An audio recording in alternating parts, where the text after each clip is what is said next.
سنة من قد أرسلنا قبلك من رسلنا ولا تجد لسنتنا تحويلا. بسم الله الرحمن الرحيم. عن ربيع بن حراش رضي الله تعالى عنه قال انطلقت مع أبي مسعود الأنصاري رضي الله تعالى عنه إلى حذيفة بن يمان رضي الله تعالى عنه فقال له أبو مسعود حدثني ما سمعت من رسول الله صلى الله عليه وسلم في الدجال. قال إن الدجال يخرج وإن معه ماء ونار فأما الذي يراه الناس ماء فنار تحرق وأما الذي يراه الناس النار فماء بارد عذب فمن أدركه منكم فليقع في الذي يراه نارا فإنه ماء عذب طيب. فقال ابو مسعود رضی اللہ تعالیٰ عنہ وأنا سمعته متفق علیہ.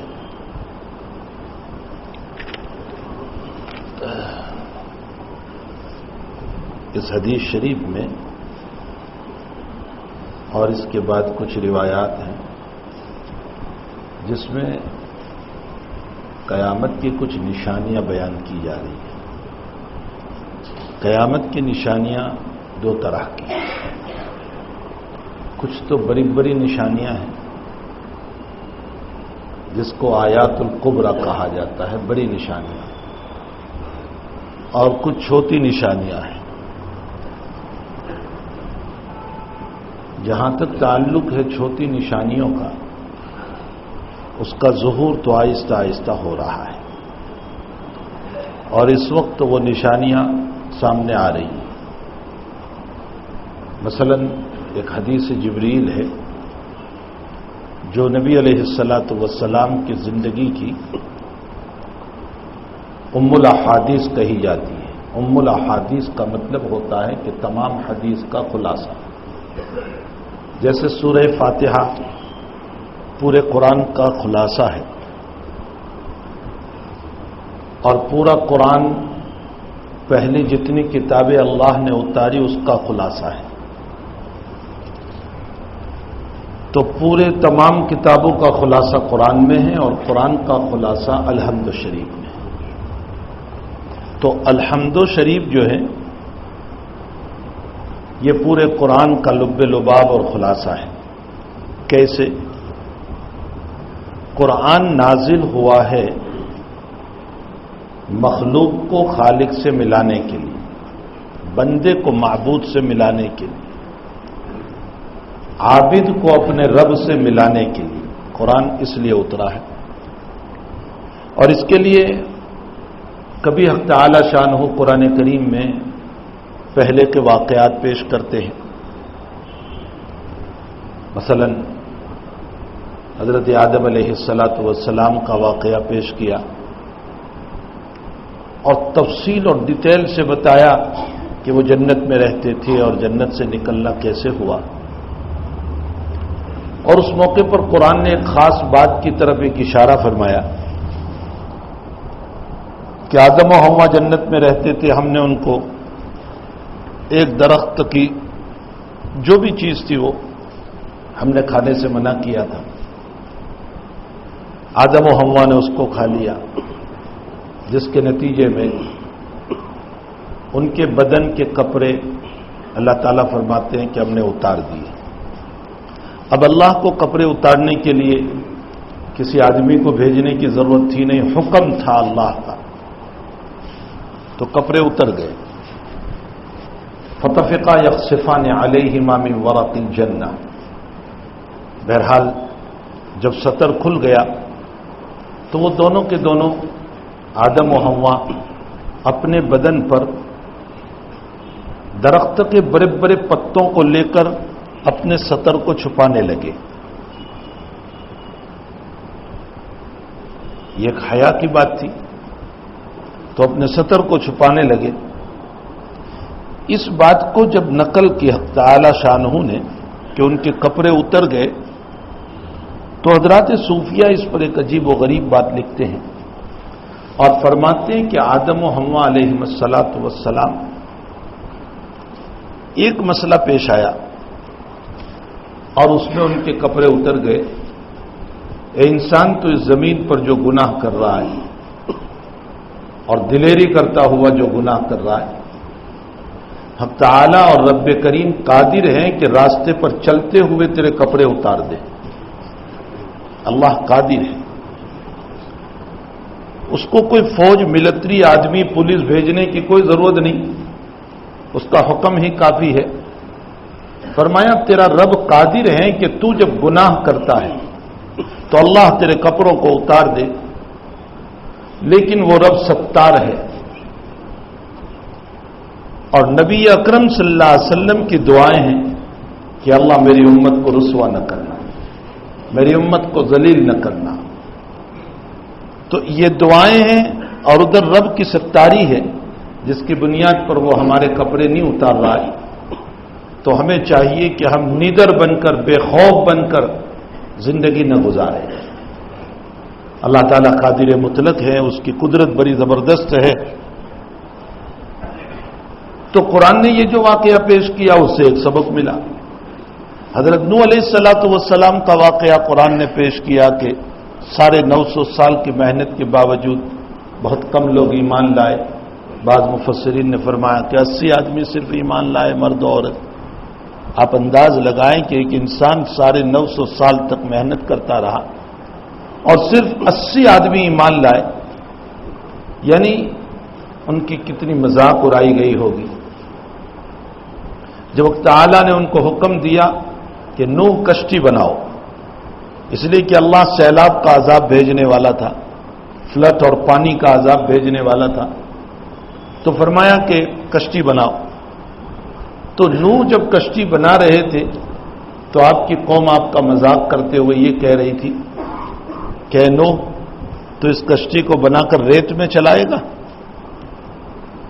آپ انداز لگائیں کہ ان نبیوں کے قلب پر، ان نبیوں کے دل پر کیا گزر رہی ہوگی جس وقت قوم ان کی مذاق اڑا رہی ہوگی.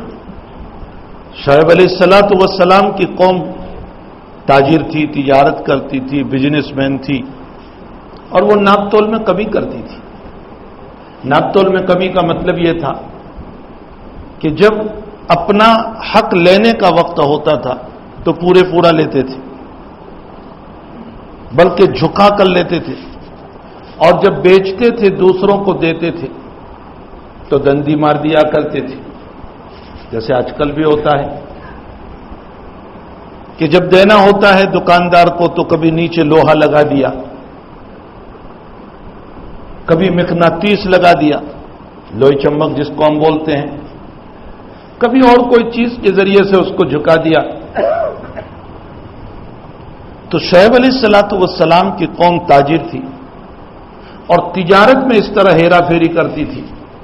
جب اپنا حق لینا ہوتا تھا تو پورا وصول کرتے تھے، اور دینا ہوتا تھا تو اس صورت میں وہ کمی کر دیا کرتے تھے.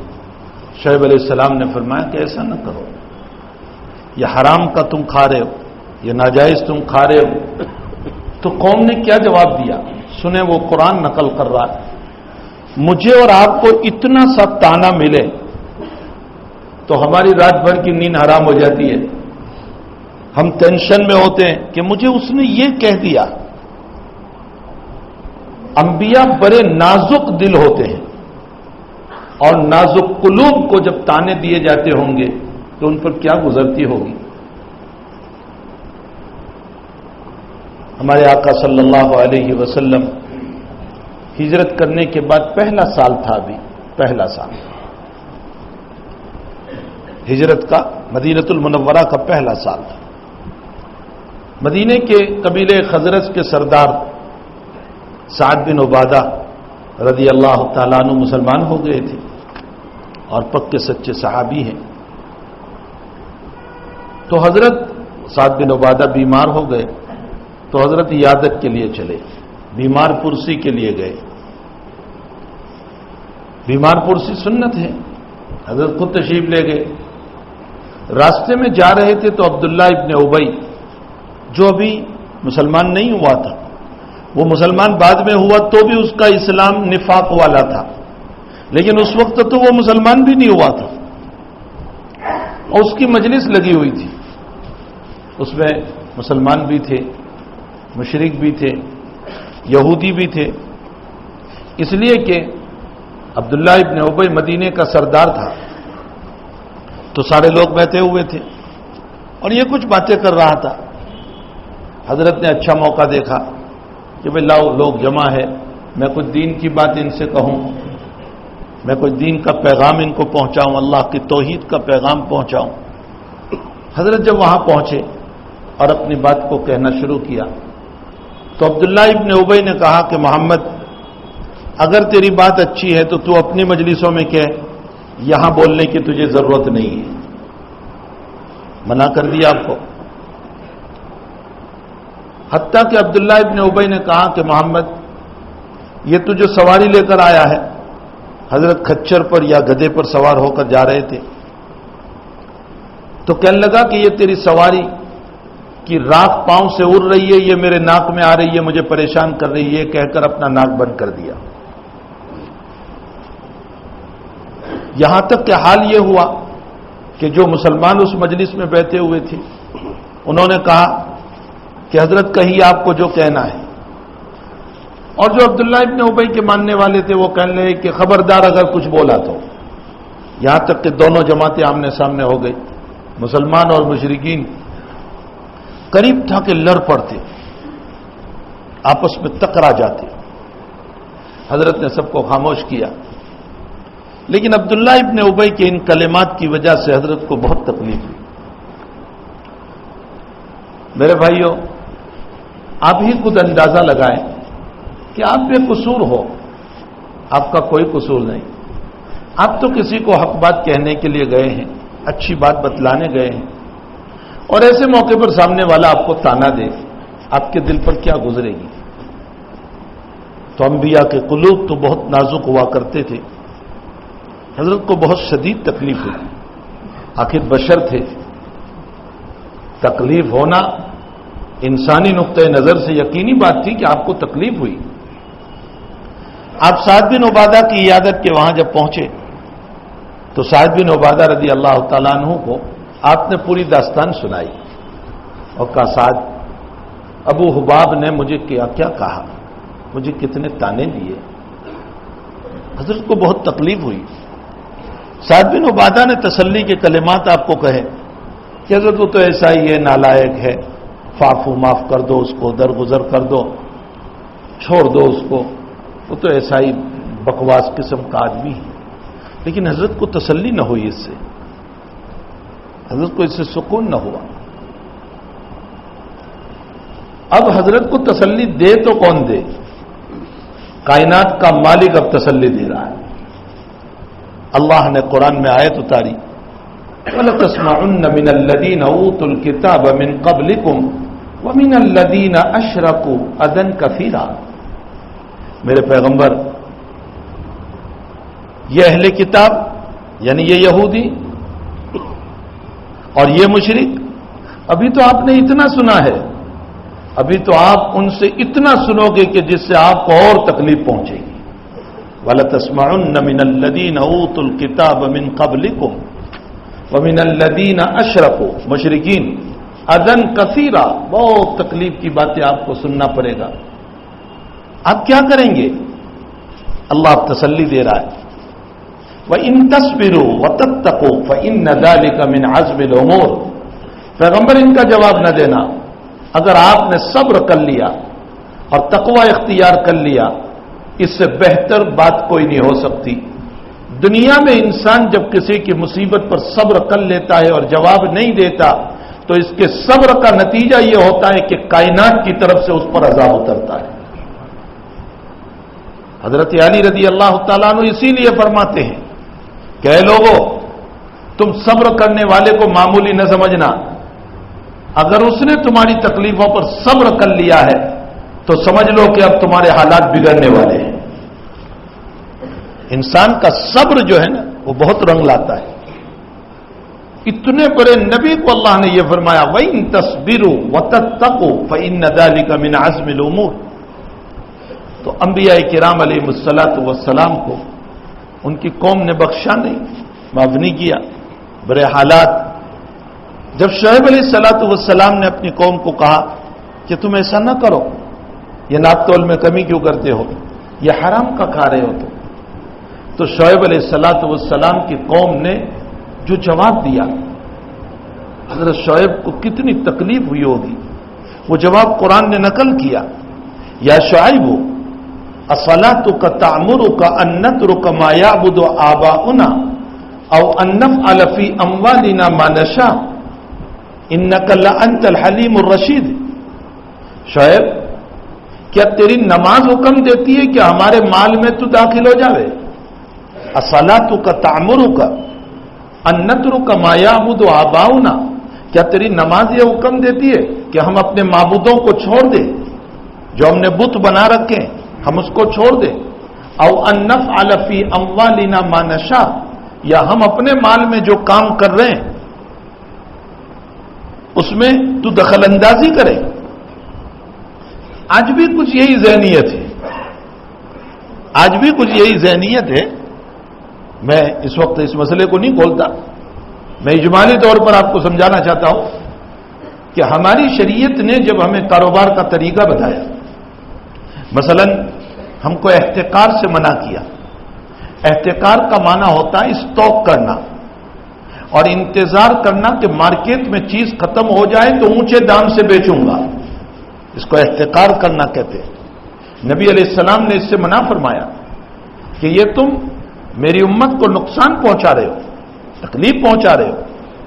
ایگزامپل، مثال کے طور پر گیہوں کا آپ نے اسٹاک کر لیا اور آپ کے پاس کافی گیہوں ہے، چاول کا اسٹاک کر لیا اور آپ نے دیکھا کہ مارکیٹ میں جب یہ مال نہیں ملے گا تب میں نکالوں گا تو مجھے دگنا بھاؤ ملے گا۔ اللہ کے حبیب نے اس سے منع فرمایا، اور اس طرح کے بہت سارے مسائل ہیں۔ تو ہمیں بزنس کے جب طریقے بتائے کہ تم بزنس ایسے کرو گے، کسی کو دھوکہ نہیں دو گے، غبن نہیں کرو گے، جھوٹ بول کر نہیں بیچو گے، حضور پاک صلی اللہ علیہ وسلم کا ارشاد گرامی ہے، بخاری شریف کی روایت ہے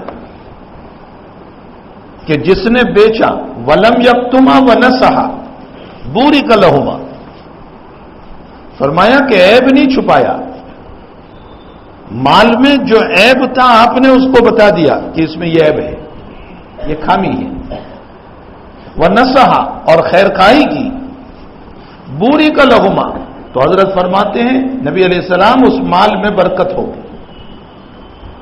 اور جس نے عیب چھپایا اور خیرخواہی نہیں کی اور جھوٹ بول کر کے کاروبار کیا، مثلا ابراہیم نخعی رحمۃ اللہ علیہ کا قول امام بخاری نے نقل فرمایا کہ اس زمانے میں گھوڑوں کی مارکیٹ لگتی تھی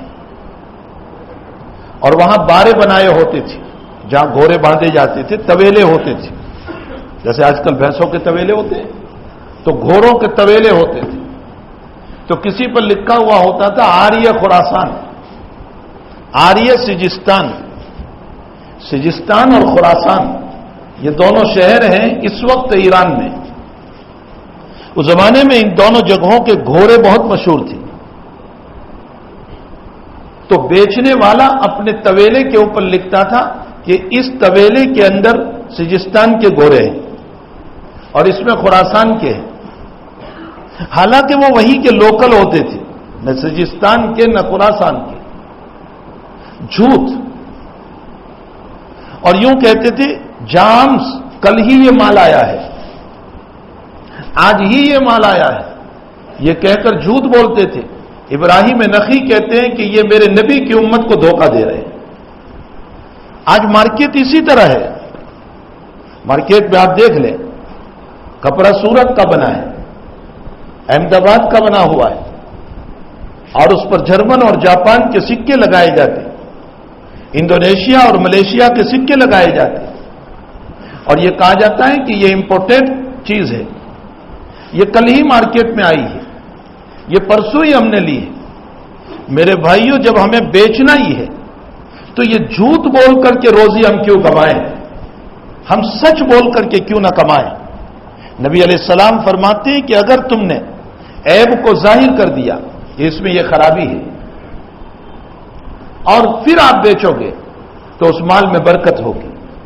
اور اگر عیب کو چھپایا اور خیر خواہی نہیں کی تو لم یبارک فیہما، اس میں برکت نہیں ہوگی. خوب سمجھ لو، برکت کا معنی بہت مال آ جانا نہیں ہے. خوب سمجھ لو، برکت کا مال بہت مال کا آنا نہیں. لوگ یہ سمجھتے ہیں کہ میرے 1000 تھے اور لاکھ ہو گئے برکت ہو گئی، اور لاکھ تھے اور 2 لاکھ ہو گئے برکت. یہ برکت نہیں ہے. برکت کہتے ہیں تھوڑے مال میں بہت کام ہو جائے، اس کو برکت کہا جاتا ہے. اور بہت مال میں کام تھوڑا سا ہو، اس کو بے برکتی کہا جاتا ہے. پھر برکت کا معنی یہ ہوتا ہے کہ اب تعالیٰ آپ کے تھوڑے سے مال کے اندر آپ کی بہت ساری ضرورتوں کو پوری کرے. حکیم الامت حضرت اقدس تھانوی نور اللہ مرکزہ ایک واقعہ اپنا پیش کرتے ہیں کہ ایک صاحب میرے پاس آئے اور انہوں نے آ کر کے یہ کہا کہ حضرت الحمدللہ میری فیکٹری ہے اور ماشاءاللہ اللہ تعالیٰ نے مجھے کافی دے رکھا ہے، لیکن بیماری مجھے ایسی لگی ہوئی ہے کہ ڈاکٹروں نے یہ بتایا ہے کہ روزانہ بکرے کے گوشت کا قیمہ، اور وہ بھی 100 گرام سے زیادہ نہیں، اور اس کو پانی میں بھگو دیا جائے اور صبح کو مخمل کے کپڑے میں یا کسی کپڑے میں اس قیمے کو رکھ کر کے اس کا پانی نچوڑ لیا جائے، اور اس پانی کو تمہیں صبح بھی پینا ہے شام میں بھی پینا ہے. اس کے علاوہ کوئی بھی چیز اگر آپ کھاؤ گے تو مہینہ تو بہت دور کی بات 15 دن بھی نہیں جیو گے. فرمایا کہ حضرت ساری دولت میرے پاس پڑی ہوئی ہے لیکن میں 3 سال سے اس پانی پر اپنی زندگی گزار رہا ہوں. تو برکت کا یہ مطلب نہیں ہے کہ بہت زیادہ پیسے آ جائیں. برکت اسی لیے ہمارے آقا صلی اللہ علیہ وسلم نے جگہ جگہ ہم کو دعا سکھائی کہ برکت کی دعا دو، برکت کی دعا دو. یہ سکھایا ہمیں کہ برکت کی دعا دو. اب ہم نے گاڑی خریدی اور دوسرے کو کہا بھائی ہم نے گاڑی خریدی، وہ کہہ رہا ہے مبارک ہو. ہم اس کو بہت معمولی سمجھتے ہیں، مبارک ہو. ارے مبارک ہونے کا مطلب اللہ برکت عطا فرمائے. گاڑی کی برکت یہ ہے کہ اللہ ایکسیڈنٹ سے حفاظت کرے، اللہ ناگہانی آفات سے حفاظت کرے.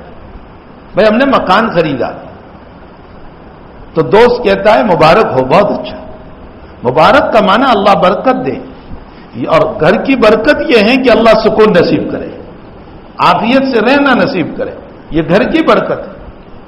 اگر نکاح کیا تو آقا صلی اللہ علیہ وسلم فرماتے ہیں بارک اللہ لکما، اللہ تم دونوں کو برکت دے. برکت کا مطلب نکاح کے موقع پر یہ ہوتا ہے تم دونوں میں اللہ محبت دے اور اولاد صالح عطا کرے. ہر اعتبار سے برکت علیحدہ ہوتی ہے. کوئی تاجر ہے، اس نے کہا کہ اللہ کا فضل ہے میرا کاروبار اچھا چل رہا ہے، آپ اسے کہو اللہ برکت دے، مبارک فرمائے. برکت کا مطلب یہ ہے کہ تعالیٰ تیری دکان کو اور چلائیں اور حلال کی روزی عطا فرمائیں. تو ہر چیز کے اعتبار سے برکت کے الگ الگ معنی ہیں. تو برکت کا معنی بہت زیادہ پیسوں کا آ جانا نہیں. برکت کا معنی ہوتا ہے کہ انسان کی زندگی میں سکون آ جائے، انسان کو عافیت نصیب ہو جائے، اور قلیل مال میں تھوڑے مال میں بہت زیادہ کام ہو جائے. اسے برکت کہا جاتا ہے. تو بہرحال کہنے کا مطلب یہ ہے کہ یہ بہت پیاری دعا ہے جو ہم لوگوں کو دیتے رہتے ہیں، اللہ مبارک فرمائے، اللہ برکت دے. لیکن نہ دعا دینے والا جانتا ہے کہ اس کا کیا مطلب ہے اور نہ دعا لینے والا جانتا ہے کہ اس کا کیا مطلب ہے. بس ایسے ہی سن کر اس کو ہواؤں میں اڑا دیتا ہے. تو خیر میں تو یہ کہہ رہا تھا کہ ابھی بھی ایسے حالات ہیں کہ ہمارے آقا صلی اللہ علیہ وسلم نے ہمیں تجارت کا طریقہ بتایا. اس میں یہ فرمایا کہ اگر خیر خواہی کرو گے اور عیب بیان کرو گے اور دھوکہ نہیں دو گے تو اللہ برکت عطا کرے گا. برکت کا معنی لاکھوں روپے نہیں، برکت کا معنی انکم آمدنی تھوڑی ہوگی لیکن اللہ اس میں سکون عطا کرے گا. یہ مطلب ہے اس کا. جب ہماری شریعت نے یہ بیان کیا کہ دھوکہ نہ دو، شریعت نے یہ بیان کیا عیب نہ چھپاؤ، شریعت نے یہ بیان کیا کہ اگر تم نے آپس میں کوئی کاروبار کیا تو صاف ستھرا کاروبار کرو.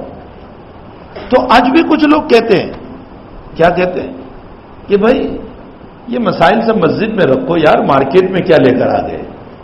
آج بھی کچھ لوگ کہہ رہے ہیں کہ یہ مسائل مسجد کی حد تک رکھو، ہاں مسجد میں خوب دیندار بن کر کے کھڑے رہو اور خوب جھومو اور خوب قرآن پڑھو اور خوب وہاں کر لو. ارے یار مارکیٹ میں تو جو ہے ہوا کے رخ پر چلنا چاہیے. یہ یہاں بھی تم مسائل لے کر کے آ گئے. یہ وہی بات ہے جو شعیب علیہ السلام کی قوم نے کہی تھی اور یہ کہا تھا اَوَنَّفْعَلَ فِي أَمْوَالِنَا مَا نَشَاءُ، ہم اپنے مال میں جو چاہیں کریں. تو کون ہے جو ہمیں اپنے مال میں روکنے والا آ گیا؟ آج کچھ اسی طرح کی ذہنیت ہو گئی ہے.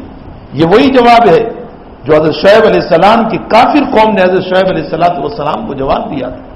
میرے بھائیوں، شریعت مطہرہ نے ہمیں تجارت کرنے کا حکم دیا اور ہم اپنے مال کے اعتبار سے تجارت کریں گے، لیکن شریعت یہ کہتی ہے کہ تمہاری تجارت اس طرح ہو کہ تمہیں حلال ملے اور کسی کو نقصان نہ ہو.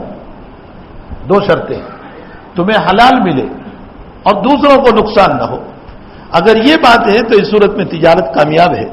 اور اگر یہ بات نہیں ہے کہ ہمیں حرام حلال کی تمیز نہیں.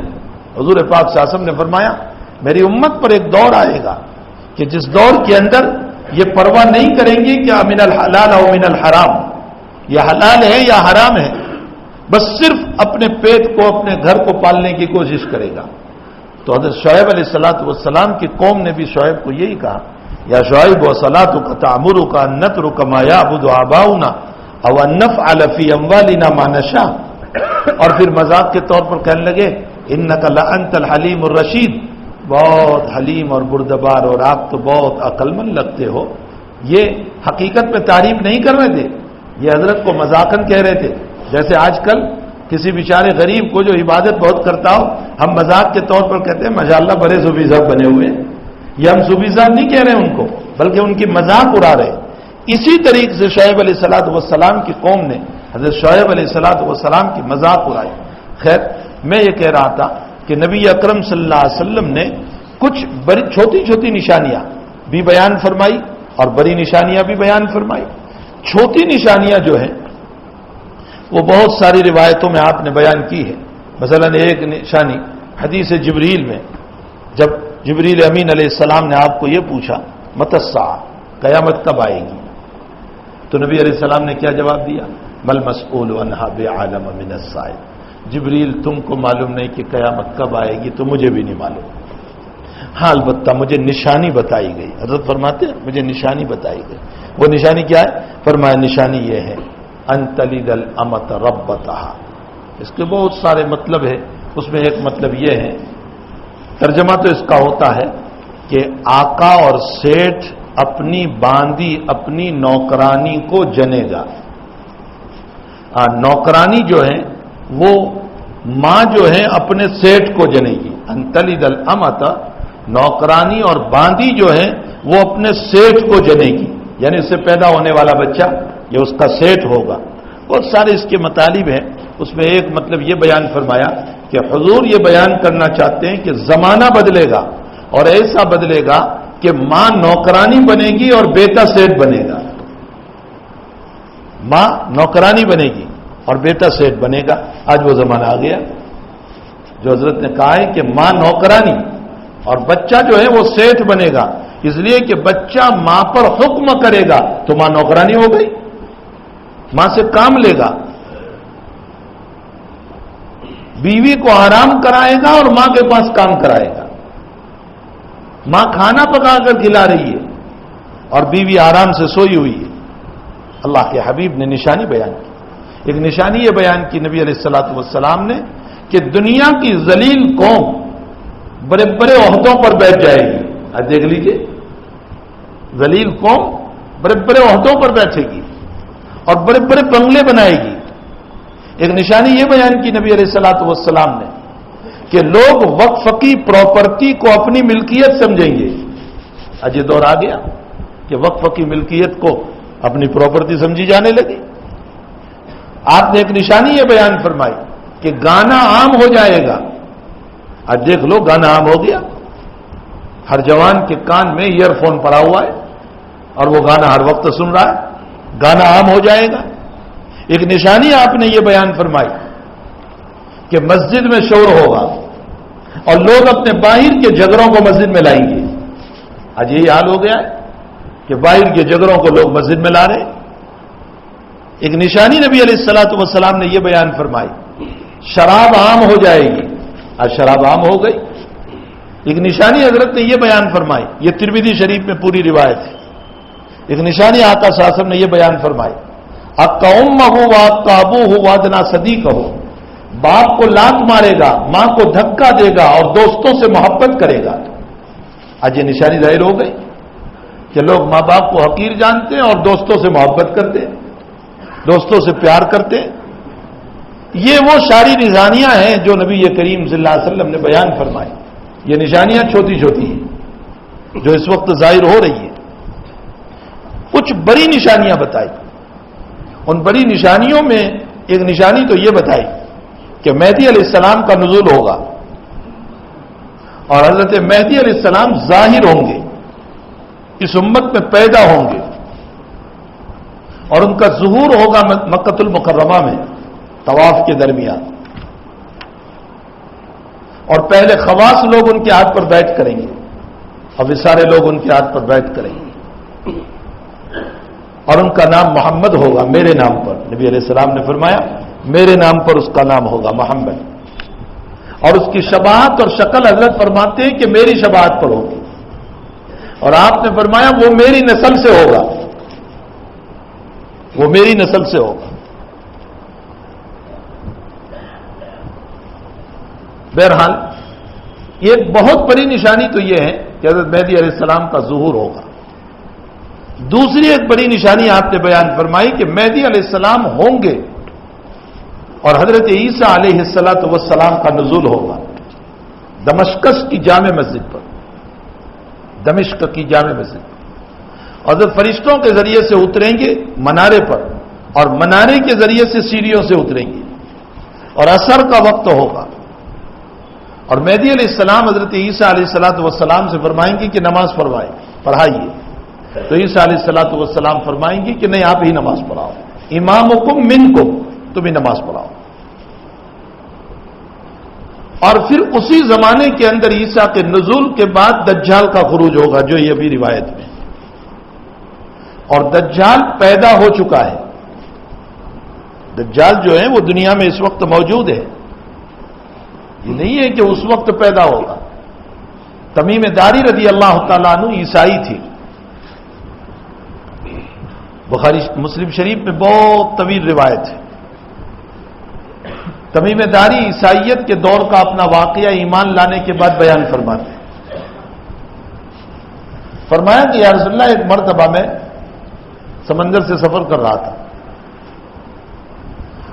اور اس زمانے میں بادبانی کشتیاں چلتی تھی، ہوا والی، پردے والی۔ فرمایا ہوا کا رخ بدل گیا، اس زمانے میں کوئی مشینری کشتیاں تو تھی نہیں، تو کبھی کبھی تیز ہوا کا رخ بدل جاتا تھا تو کشتی بجائے یوں جانے کے پلٹ جاتی تھی۔ کہا میں اپنے منزل کے بجائے جب کشتی کا رخ پلٹ گیا تو میری کشتی کسی اور جگہ جنگل میں پہنچ گئی۔ وہاں جب میں کنارے پر اترا ہوں تو میں نے دیکھا کہ ایک بڑے بڑے بال والی عورت بیٹھی ہوئی ہے۔ اس عورت کو جساسہ کہا جاتا تھا، اسی لیے حدیث شریف کو حدیث جساسہ کہا گیا، مسلم شریف میں پوری روایت موجود ہے۔ اس عورت نے ساری باتیں کی تمیم داری سے، اور اس کے بعد کہا کہ میں نوکرانی ہوں، خادمہ ہوں، اور میرے آقا یہاں ہے، آپ کو ملنا ہے میرے آقا سے؟ تو کہا مجھے ملنا ہے۔ تمیم داری کہتے ہیں کہ وہ مجھے لے گئی تو ایک بہت بڑا مکان تھا، اور اس مکان میں موتی موتی زنجیروں کے اندر ایک انسان بندھا ہوا تھا، اس کے پاؤں، اس کے ہاتھ، اس کی گردن بندھا ہوا ہے۔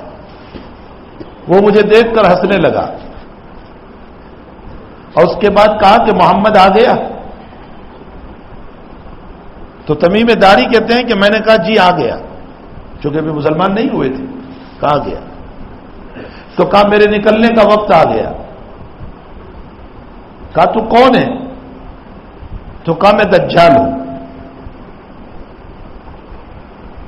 کہا کہ میری نشانی یہ ہے نکلنے کی کہ محمد کی امت میں نکلوں گا، تو اب محمد کی آمد چونکہ ہو چکی ہے اس لیے اب میرے نکلنے کا وقت آ گیا۔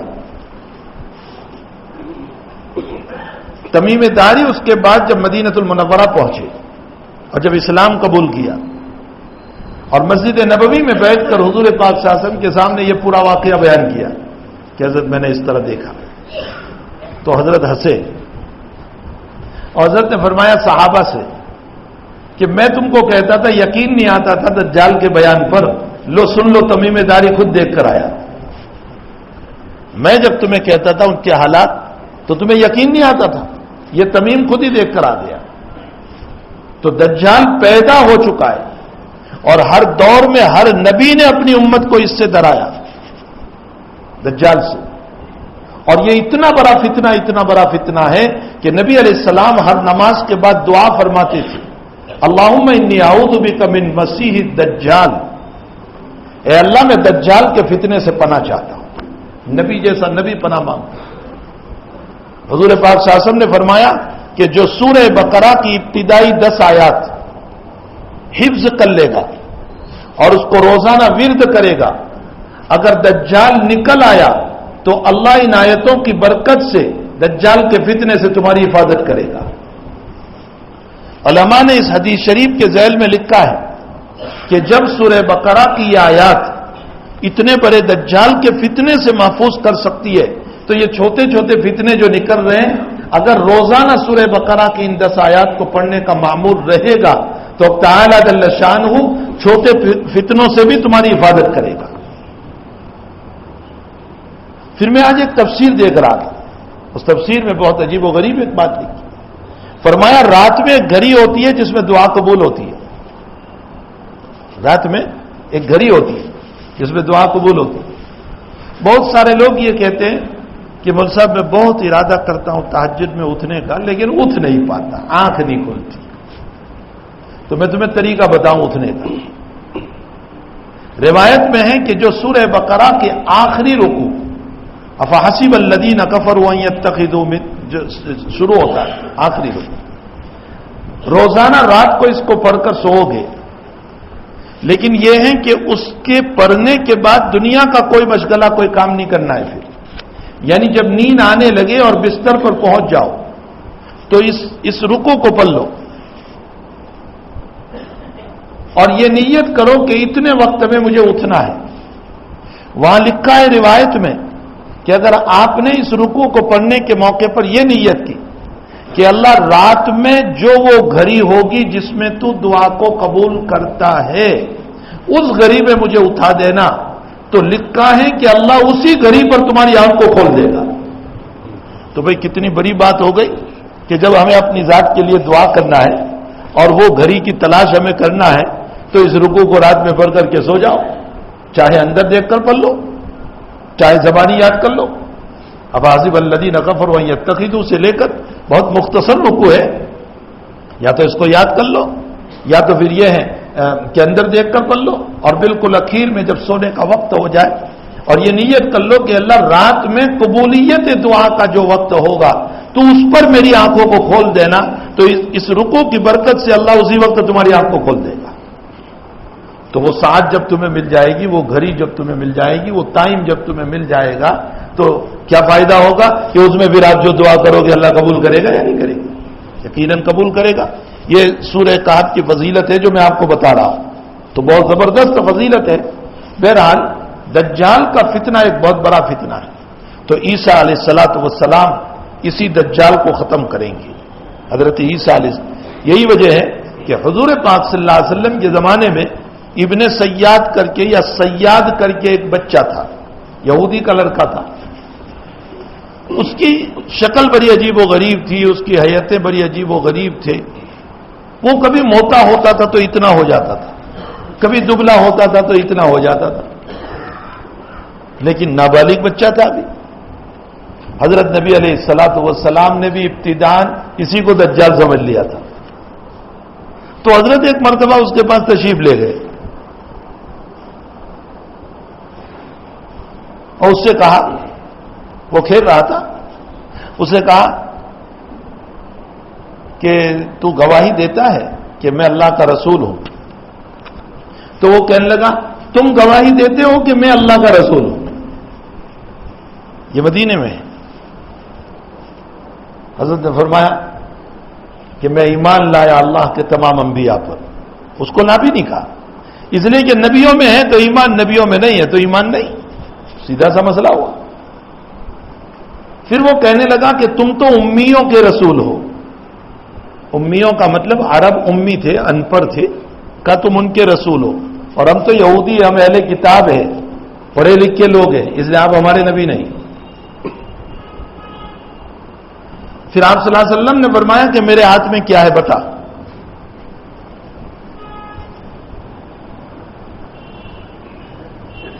تو وہ کہنے لگا دکھ۔ اچھا اس سے پوچھا کہ تیرے پاس خبریں کیسے آتی ہے؟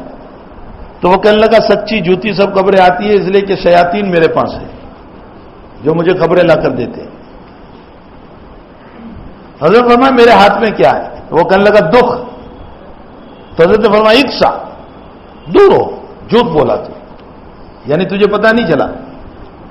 حضرت نے اپنے دل میں مراد لیا تھا سورہ دخان کو، سورہ دخان، اور سورہ دخان میں قیامت کی نشانیاں ہیں اور دجال کی بھی گفتگو ہے، تو حضرت نے سورہ دخان مراد لی تھی، لیکن اس کے شیطان وہاں تک پہنچ نہیں سکا، اس لیے دخان کے بجائے دکھ کہہ دیا اس نے۔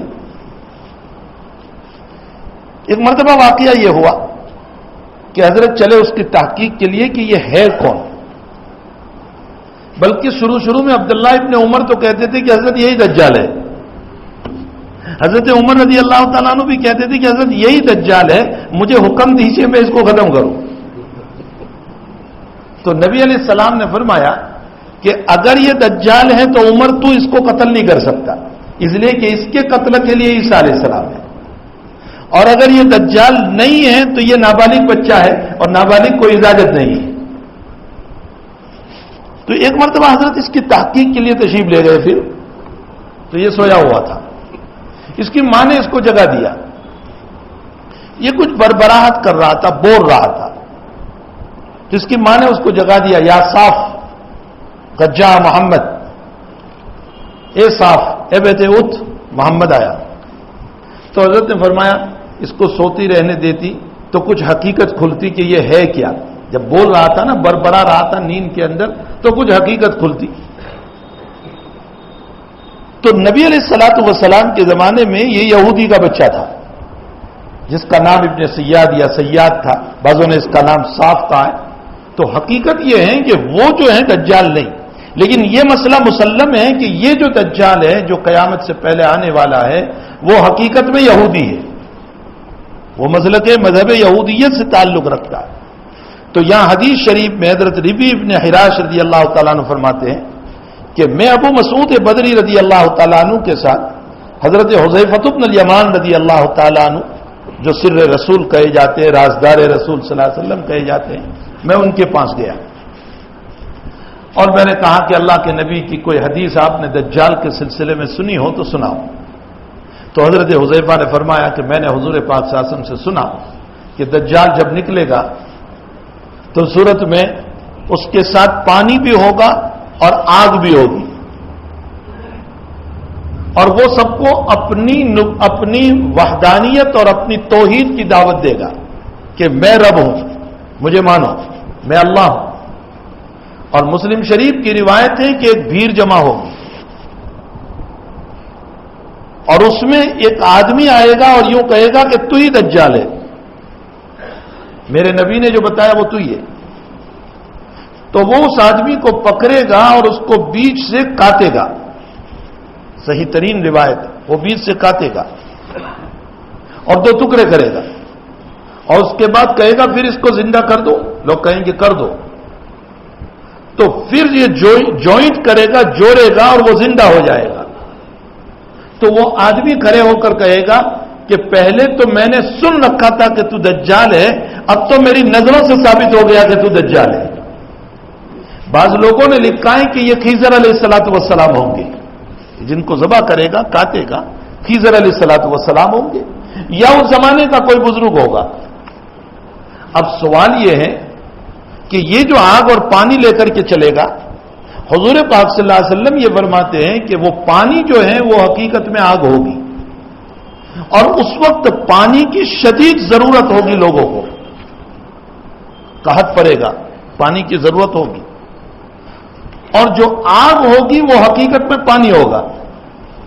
وہ یہ کہے گا کہ مجھے رب مان لو تو یہ پانی ہے، جنت ہے، میں اس میں تمہیں لے جاؤں گا، اور اگر مجھے رب نہیں مانو گے تو یہ آگ ہے، جہنم میں، اس میں تمہیں داخل کر دوں گا۔ اللہ کے حبیب فرماتے ہیں کہ اپنے ایمان کا سودا نہ کرنا اگر تمہارے زمانے میں آ جائے تو، حضرت فرماتے ہیں اپنے ایمان کا سودا نہ کرنا، وہ جس کو پانی بتاتا ہے وہی آگ ہے، اور وہ جس کو آگ بتاتا ہے وہ پانی ہے۔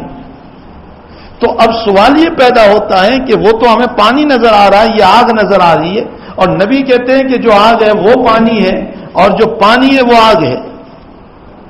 اس کا جواب محدثین نے دیا کہ وہ اس وقت نظر بندی کرے گا، اور نظر بندی کی بنیاد پر ہم کو یہ نظر آئے گا کہ پانی آگ ہے اور آگ پانی ہے، جس کو آج کل کی زبان میں کہا جاتا ہے مسمورزم۔ مسمورزم جو ہے، حقیقت یہ ہے کہ میں آپ کو ابھی اندھیرے میں یوں کہہ دوں لائٹ بند کر کے کہ اس مسجد میں منبر کے قریب 2 جن بیٹھے ہیں، میں آپ کو صرف اتنا کہہ دوں، تو اس کی بنیاد پر آپ کے دل پر ایک اثر پڑے گا، کوئی بیٹھا ہوا نہیں ہے، لیکن انسان کا دماغ جو ہے نا وہ اس بات کو جب قبول کر لیتا ہے تو پھر اس صورت میں حقیقت سمجھ لے گا، پھر وہ رسی کو بھی صاف سمجھنے لگتا ہے۔ اس کو کہا جاتا ہے مسمورزم۔ تو وہ حقیقت میں مسمورزم ہوگا کہ وہ پانی کو آگ بتائے گا اور آگ کو پانی بتائے گا۔ اللہ کے حبیب فرماتے تمہارے ایمان کا اس وقت امتحان ہوگا، جو کچے ایمان کے لوگ ہوں گے وہ چلے جائیں گے، اور جو مضبوط ایمان کے لوگ ہوں گے وہ بچ جائیں گے۔ حالانکہ اللہ کے نبی علیہ السلام اس کی نشانیاں بیان کر کے گئے، لیکن پھر بھی عقل کے مارے جو ہوں گے وہ اس کو قبول کر لیں گے۔ کیا نشانی بیان کی؟ اس کی نشانی یہ بیان کی کہ یہاں لکھا ہوا ہوگا اس کی پیشانی پر کاف فا را، یعنی کافر، کاف فا را لکھا ہوا ہوگا، اور اللہ کے نبی علیہ السلام نے فرمایا کہ اس کا یہ حصہ جو ہے یہ کھڈا نہیں ہوگا اور آنکھ بھی نہیں ہوگی، بالکل سیدھا ہوگا، اور یہ حصہ بھی اسی طرح ہوگا، اور یہ آنکھ ہوگی لیکن انگور کے گریپس کے دانے کی طرح یوں رکھ دی گئی ہوگی، یعنی اوپر ہوگی اس کی آنکھ۔ اسی لیے وہ جس کو کاٹے گا اور پھر زندہ کرے گا وہ کہے گا، دوبارہ زندہ ہونے کے بعد وہ کہے گا کہ تو ایک آنکھ سے کانا ہے اور میرا رب کانا نہیں ہو سکتا ہے۔ یہ دلیل ہے اس بات کی۔ یہ پوری دنیا میں گھومے گا، اس کا حال یہ ہوگا کہ یہ ہوا کی طرح دوڑے گا، اس کا حال بیان کیا حدیث میں، ہوا کی طرح دوڑے گا اور پوری دنیا میں آنن فانن۔ لیکن قربان جائیے، اللہ کے حبیب فرماتے مکے اور مدینے میں نہیں جا سکتا، اور اس وقت مدینے شریف کے چاروں طرف ایک دیوار ہوگی اور اس کا ایک دروازہ ہوگا، اور اس دروازے پر اللہ کے ملائکہ کھڑے ہوں گے، اور یہ وہاں جا نہیں سکتا، اور اس کے نہ جانے کی وجہ یہ لکھی ہے کہ یہ شر محض ہے، سراسر شر اور برائی ہے، اور مدینہ شریف مسکن محمد الرسول اللہ ہے اور مدفن محمد الرسول اللہ ہے، جہاں میرے نبی آرام فرما ہو وہاں شریر اور خبیث نہیں جا سکتا ہے، اس لیے یہ مدینہ شریف اور مکہ شریف میں نہیں جا سکے گا۔ پھر اس کے بعد یہ سفر کرتا ہوا چلے گا اور فلسطین کی طرف جائے گا، اور فلسطین میں ایک جگہ ہے جس کو لد کہا جاتا ہے، مقام لد آج بھی ہے، جو لوگ فلسطین گئے ان کو پتا ہوگا مقام لد۔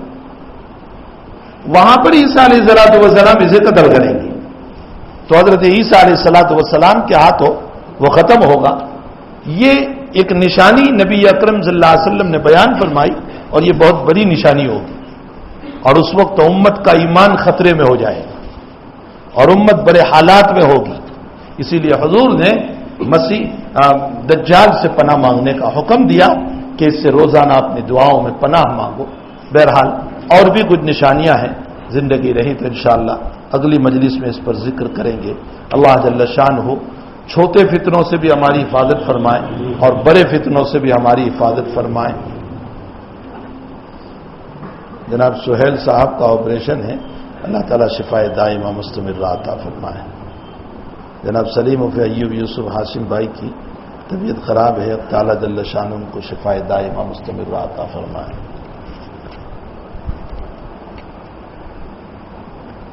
اعلان ہے مختلف دنات جو پشچم بنگال سے ایک سفیر آئے ہیں. یہ جو مدرسہ بہت بڑا ہے جس میں 900 طلباء تعلیم حاصل کرتے ہیں. یہاں کے امام حضرت مفتی طاہر صاحب کی سرپرستی میں مدرسہ چلتا ہے. مفتی صاحب بار بار اس کی زیارت کرتے ہیں, سرپرستی فرما رہے ہیں.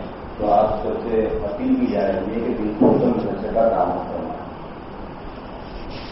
الحمد للہ رب العالمین والعاقبۃ للمتقین والصلاۃ والسلام علی سید الانبیاء والمرسلین وعلی آلہ وصحبہ اجمعین. اللہم صل وسلم دائما ابدا علی حبیبک خیر الخلق کلہم. ربنا آتنا فی الدنیا حسنہ وفی الآخرۃ حسنہ وقنا عذاب النار.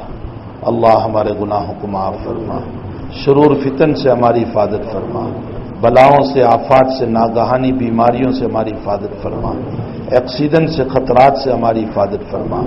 اے اللہ, شیاطین کی شیطنت سے ہماری حفاظت فرما, نفس کی شرارتوں سے ہماری حفاظت فرما, اچانک آنے والے فتنوں سے ہماری حفاظت فرما, ہماری آل اولاد کی بیوی بچوں کی نسلوں کی حفاظت فرما. اے اللہ, تونا جادو سے حفاظت فرما, حسد سے حفاظت فرما, غلط خیالات سے حفاظت فرما. الہ العالمین, ہم تمام کو نیک اور ایک بننے کی توفیق عطا فرما. اللہ ہم نیک اور ایک بننے کی توفیق عطا فرما, ہمیں عبادتوں کا ذوق عطا فرما. اللہ جتنے بیمار ہیں سب کو شفائے دائمہ عطا فرما, سب کو صحت اور عافیت عطا فرما. اللہ جو انتقال کر چکے ان کی قبروں کو نور سے منور فرما, ان کے درجات کو بلند فرما. اے اللہ, اس امت مرحومہ پر رحم فرما. اللہم ارحم عن امت محمد صلی اللہ علیہ وسلم. اللہم تجاوز عن امت محمد صلی اللہ علیہ وسلم.